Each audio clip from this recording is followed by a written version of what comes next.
Okay, stay with me here. Okay. A New York woman recently shared that her sister was reportedly charged $40 for crying at a doctor's appointment. What? Camille Johnson, a popular YouTuber and internet personality, shared a photo of her younger sibling's medical bill. Now, the image highlighted a segment of the bill that docked her sister for a brief emotional / behavioral assessment. Okay. All right. Joining us on the KOGO News Live Line, managing partner at PCS Advisors, Paul Seegert. So, I mean, was this really a charge for crying?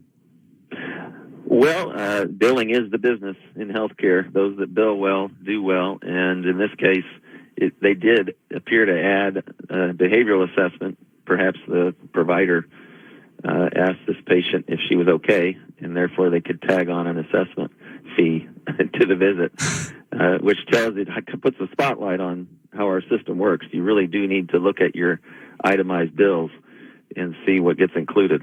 By definition, when you go to the doctor, are you in fact okay? Generally, when we go, we're not okay. Right? Yeah, exactly right.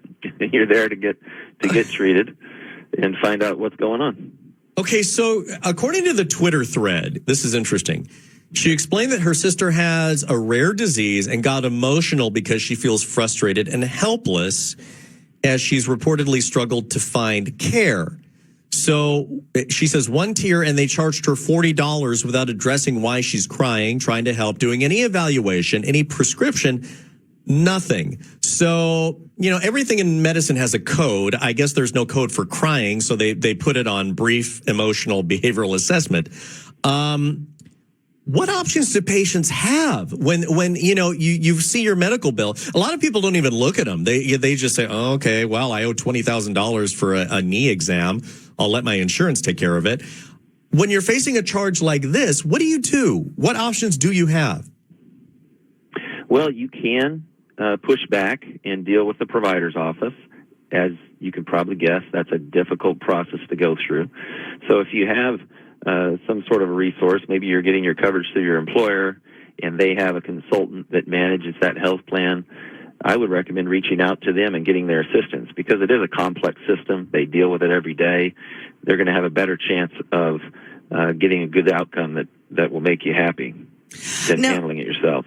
Now, patients apparently, do they have options when they see charges like this? Because everybody's seen the hospital bill where the Tylenol is $200. And it's like, wait, what? I could have brought my own. Right. Well, unfortunately, the way our system works today, you don't have great options because your insurer is the payer. And most of us, when we go in, we sign our life away kind of unknowingly saying, hey, you can bill the insurer, they're going to be responsible for it, and I will be responsible for anything they don't pay. That's really, in simple terms, what we all sign when we go get health care.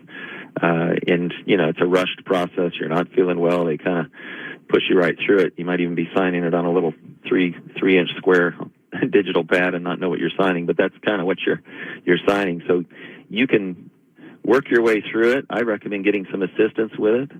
It's not impossible, though, that you can push back and get some relief, and also some financial assistance with your portion if it's a lot to handle.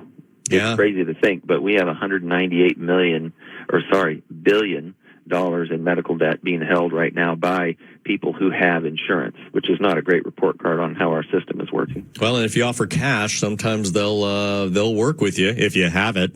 So, yeah. Managing partner at PCS Advisors, Paul Seegert. Thanks, Paul.